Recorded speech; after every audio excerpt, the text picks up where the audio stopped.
Welcome to From the Hack, a weekly curling podcast from a curling fan's perspective.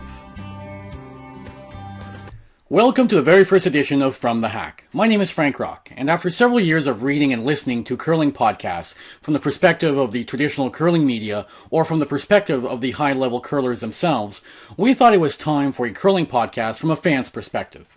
For our very first podcast, we thought we'd list the top 10 things to look forward to during the 2015-2016 curling season. Number 10. Jason Gunnlaugson will be playing third for the Lyburn team out of Manitoba this year. After the fiasco of him going to Russia to try and qualify for the Sochi Olympics, it will be interesting to see if the gunner can regain the form that made him one of the brightest stars in the curling universe just a few short years ago.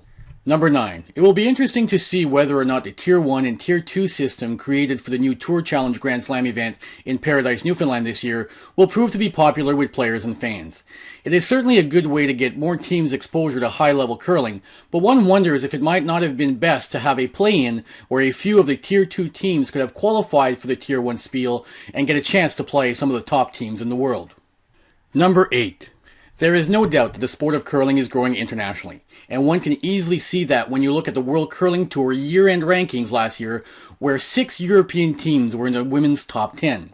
One spot of worry might be the step back that the Asian teams seem to have taken in the past few years, even though they are still participating in many bonspiels and even winning a few, especially on the women's tour. Hopefully with the Olympic Games being in South Korea in 2018, there will be a renewed push for curling in Asia over the next few years. Number 7. Now that the Jennifer Jones team has won Olympic gold in that elusive Scotty Tournament of Hearts with their current lineup, one wonders if they are not due for a down year as they catch their breath a little before the real push towards the Roar of the Rings starts the 2016-2017 season. It will be interesting to see how the team performs this year, and if repeating as Canadian champions and going after world championships will be enough to keep them running on all cylinders during the year. Number 6. Which Nicholas Eden team shows up this year? The one that only made the playoffs in one Grand Slam last year, or the one that won the World Championships? The Eden team has brought getting hot at the right time to a whole new level in their careers, but their record in Grand Slams has been fairly average for an elite team. It will be interesting to see how that pans out this year. Number 5. Can the Glenn Howard team be successful this year? There is no doubt as to the talent of this team, but Glenn Howard and Wade Madaw are not getting any younger, and having Richard Hart playing a position he's not played competitively in at least 20 years might make for a difficult transition year. Number 4. Will the Rachel Homan team rebound from what was an indifferent year in 2014-2015? Last year was a year of transition for the Homan team, with the departure of Alison Kreviazuk and the addition of Joanne Courtney.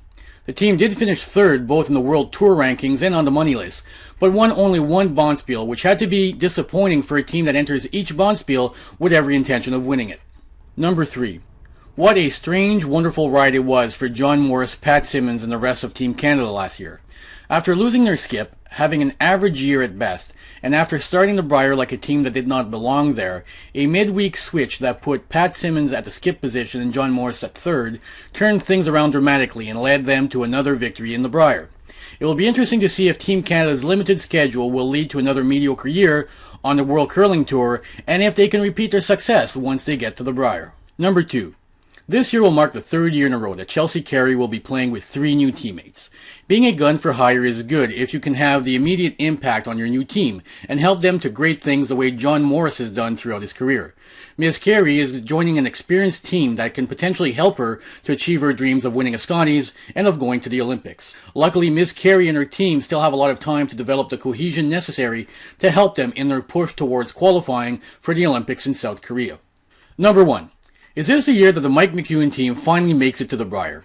What a mixed bag kind of year it was for the McEwen team last year. The team won 7 bonspiels, including 2 Grand Slams, and came oh so close to winning 2 more. Finished first in the World Curling Tour's Order of Merit, and first on the money list. However, for many, their year will be remembered for the shot that lost them the Players' Championships against Brad Jacobs, and, most importantly, for failing yet again to qualify for the Brier. It will be interesting to see if this is the year that the McEwen team finally gets that Brier monkey off their backs. Thanks for listening to episode 1 of From the Hack. I'm Frank Rock, and join us next week as we do a recap of the Tour Challenge from Paradise, Newfoundland.